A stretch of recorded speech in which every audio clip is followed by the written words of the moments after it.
শেষ, তেল সিন্ডিকেট শেষ। এবার সব জায়গায় তেল আছে, কোনো সিন্ডিকেট নেই। ভিডিওটা একটু দেখেন। 2 কিলোমিটার আগ পর্যন্ত, আর সেই পাম্প এখন পুরোপুরি ফাঁকা। মানে এখন তেল নেওয়ার আর কোনো লোক নাই।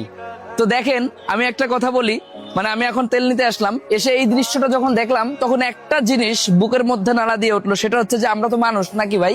তো আমরা যে মানুষ, আমরা এমন কেন? 2-3 দিন আগে সিন্ডিকেট যারা ছিল, তারা আজকে এখন কি তেল লাগতেছে না মানুষের? দেখেন, সরকারকে ট্রাফে ফেলার জন্য বা এই দেশের গণতন্ত্রকে ট্রাফে ফেলার জন্য, এই দেশের প্রত্যেকটা আইন বিভাগকে ট্রাফে ফেলার জন্য, মানুষের হয়রানি করার জন্য, মানুষের মনের ভিতরে সরকারের প্রতি ক্ষোভ সৃষ্টি করার জন্য, এই যে আমরা মানুষ হয়ে যে কাজগুলো করি, এটা কি ভালো কাজ করি? দেখেন, 2 দিন আগে মাত্র 20 টাকা বাড়াইছে। 1 লিটার তেলের দাম তো ছিল প্রায় 200 থেকে 250 টাকা। মানে যারা ব্ল্যাকে বিক্রি করতো তারা ওইভাবে বিক্রি করতো। কিন্তু এখন কিন্তু মাত্র 20 টাকা বাড়ানোর কারণে কিন্তু পাম্প পুরো ফাঁকা। তো দেখেন, পাম্পে এসে সিরিয়ালের পরে সিরিয়াল, যাদের তেল প্রয়োজন ছিল তারাও তেল পেতো না। অনেকেই ছিল যে তেল ট্যাঙ্কিতে করে ভরে ভরে নিয়ে যেয়ে বিক্রি করতো।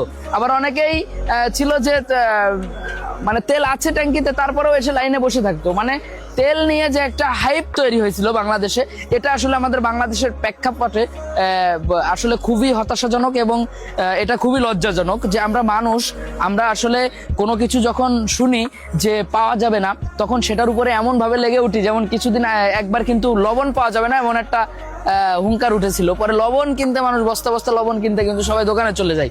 দেশের কিছু শ্রেণীর মানুষ হুমড়ে চুমড়ে চলে যাবে, সেটা যদি আলকাতরা হয়, সেটা আলকাতরা কিনে রেখে দেবে যদি শুনে আলকাতরা আর দেশে পাওয়া যাচ্ছে না। তো আমাদের দেশের এই নোংরা মানসিকতার মানুষ যারা আছেন, তাদের পরিবর্তন হওয়া উচিত, নইলে আমাদের দেশ ও সমাজ পরিবর্তন হবে না।